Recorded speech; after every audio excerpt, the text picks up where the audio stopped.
这个女孩正对着镜子洗漱，但她没有察觉到镜中的自己动作与她并不相同。可当她抬起眼，镜中人又与她的动作完美同步了。小美是个性格内向且自卑的女孩，在学校她被同学们孤立，在家中又常常遭到父亲的嫌弃。有一次，她终于无法忍受了，瞬然离开了餐桌。她的父亲竟然对母亲直言 We have a screwed up daughter。 小美冲回自己的房间，哭泣着，却在镜子里意外发现了一张泛黄的老照片，那是母亲怀孕时的 B 超照片。令她震惊的是，照片中明显显示着2个胎儿身。这么说，她竟然有一个双胞胎姐妹，那么另一个去哪儿了呢？深夜，她站在镜子前，突然感到了一丝不寻常。她鼓起勇气，用手抹去了镜面上的雾气，镜中的人竟然直勾勾地盯着她，那眼神让她感到一阵害。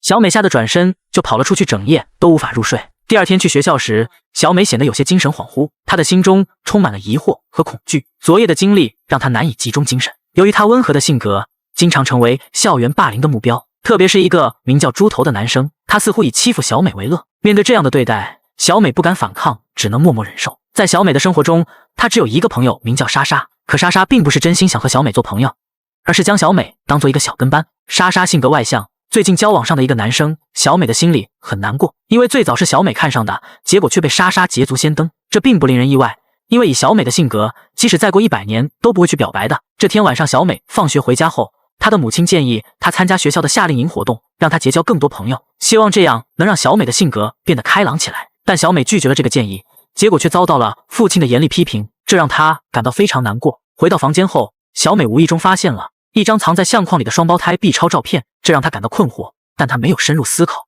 调整好情绪后，就去卫生间洗澡。洗完澡后，当她看向镜子时，镜子中的自己突然转过头来，用一种诡异的笑容看着她，这让小美吓得跌倒在地上。当她回过神来，她发现镜子中的自己确实有问题，不仅动作不一致，还挂着诡异的笑容。小美吓得赶紧逃离了浴室。第二天早晨，小美想告诉父亲昨晚的怪事，但还没等她说完，父亲就嫌弃她的脸色太差，命令她回房间化好妆，再出去见人。在学校，小美被猪头男故意绊倒，但莎莎的男朋友绅士哥及时出现，扶起了她，并教训了猪头男，这让小美感到温暖。她对绅士哥的爱慕之情又增加了几分。又一个晚上，小美鼓起勇气再次走进浴室，小心翼翼地看向镜子，询问镜子中的人是谁。镜子中的人自称兰兰，他了解小美的一切，并承诺能带走小美所有的不快乐。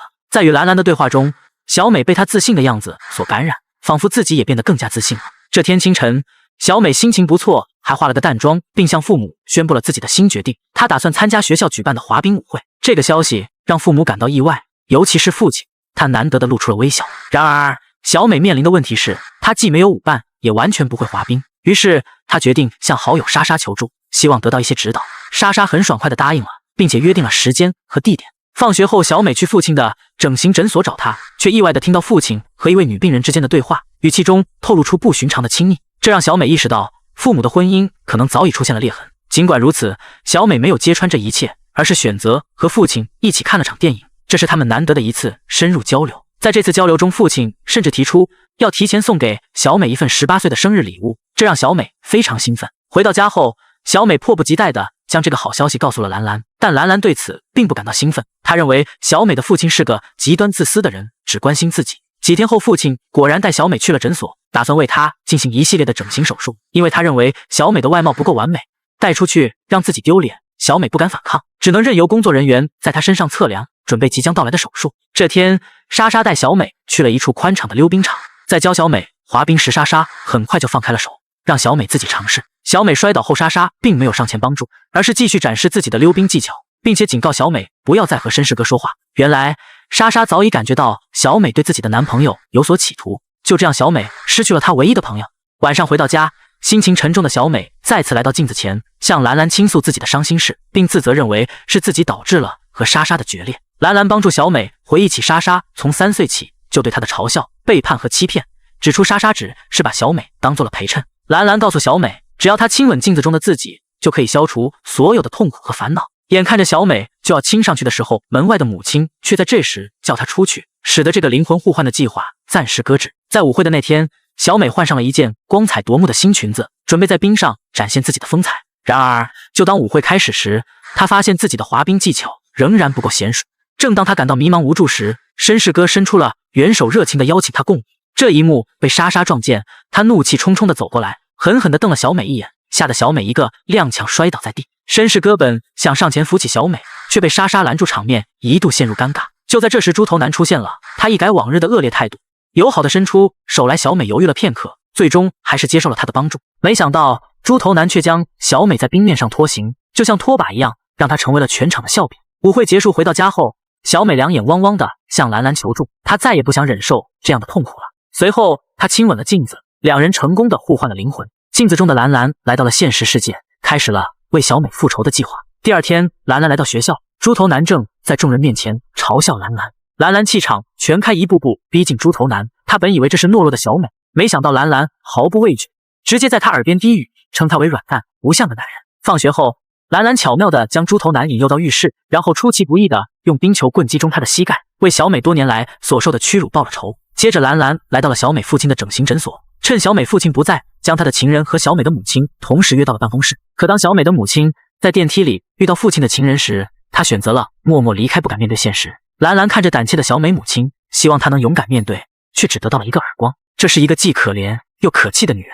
兰兰的复仇并未就此停止，她将莎莎约了出来，声称要学习滑冰。莎莎以为可以再次戏弄小美，便欣然赴约。但很快她感觉到这个小美与以往不同，对她熟练的滑冰技巧感到震惊。化身为小美的兰兰突然向莎莎逼近，吓得莎莎落荒而逃。不幸的是，莎莎在逃跑中不慎撞到了路岩石，最终丧命。兰兰在莎莎意外身亡的现场冷静地报了警。警方初步调查后认为这只是一场不幸的意外。回到家中，小美那个被困在镜子里的灵魂开始感到兰兰的行为越来越失控。她要求兰兰将他们的灵魂换回来，但最终还是被兰兰说服，决定在莎莎的葬礼结束后再做打算。葬礼之后，兰兰采取了主动，成功的将绅士哥变成了自己的男朋友。他们开始频繁的逃课，偷偷的在外面享受二人世界。可好景不长，警方开始怀疑莎莎的死与兰兰有关，于是传唤兰兰进行调查。绅士哥也开始对兰兰产生了怀疑，认为她与莎莎的死脱不了干系，甚至打算向警方说明情况。在一次激烈的争吵中，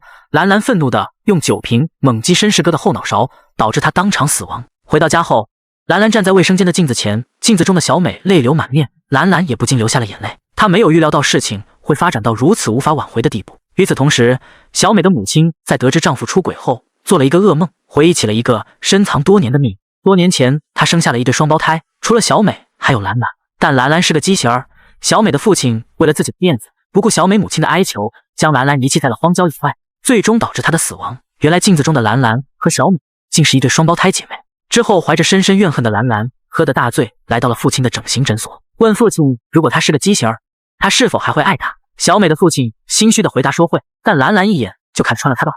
他毫不犹豫地拿起一把手术刀，割断了小美父亲的喉咙。完成这一切后，兰兰再次来到镜子前，呼唤着小美的名字，但镜子里没有任何。